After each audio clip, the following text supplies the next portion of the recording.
Jadi ASN itu bukan cuma soal ngurus surat, absen, terus pulang. Karena jadi ASN, artinya lo udah berdiri di garda terdepan negara. Jadi, gimana caranya ASN bela negara?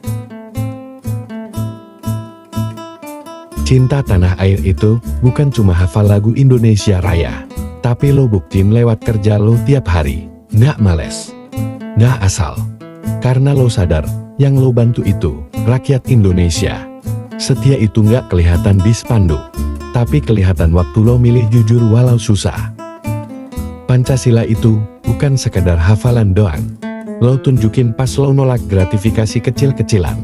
Kadang lo nggak bisa mudik karena dinas. Kadang harus lembur padahal badan drop, tapi lo tetap hadir. Itulah integritas. Bela negara hari ini bukan soal angkat senjata, tapi soal kesiapan. Mental, fisik, dan intelektual.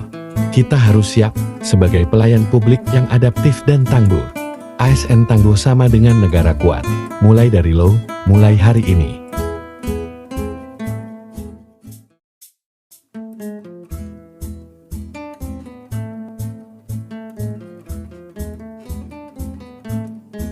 Di negeri seluas 1,9 juta kilometer persegi ini, tinggal lebih dari 270 juta manusia, berbeda bahasa, berbeda suku, berbeda agama, tapi dipersatukan oleh satu hal, Indonesia.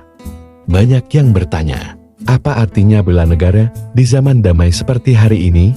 Apakah cukup dengan berdiri hormat sambil nyanyi lagu Indonesia Raya? Bela negara bukan tentang seragam, bukan tentang senjata. Ini tentang kesadaran, tentang peran, tentang pengabdian dalam bentuk paling sederhana dan paling nyata. Cinta tanah air bukan hanya soal hafal patah atau hafal lagu wajib, tapi soal rasa memiliki, rasa bangga, dan rasa tanggung jawab. Saat seorang ASN bekerja jujur, melayani masyarakat tanpa pamrih, disitulah cinta tanah air bekerja. Kita ini berbeda, tapi sadar nggak? Kalau keberagaman itu kekuatan, sadar berbangsa dan bernegara artinya menyadari bahwa kita bukan hanya warga sebuah kota atau provinsi. Kita adalah bagian dari satu nusa, satu bangsa. Pancasila bukan sekadar lambang. Ia adalah cahaya yang menuntun kita berpikir, bertindak, dan memutuskan.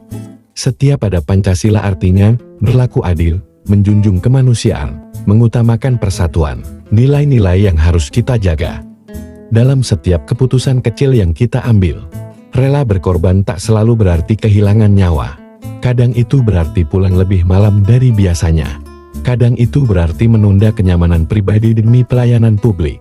Itulah bentuk pengorbanan yang tak pernah masuk berita, tapi menjadi pondasi kekuatan bangsa. Negara ini butuh orang-orang yang siap, siap fisik, siap mental, siap jika sewaktu-waktu panggilan datang.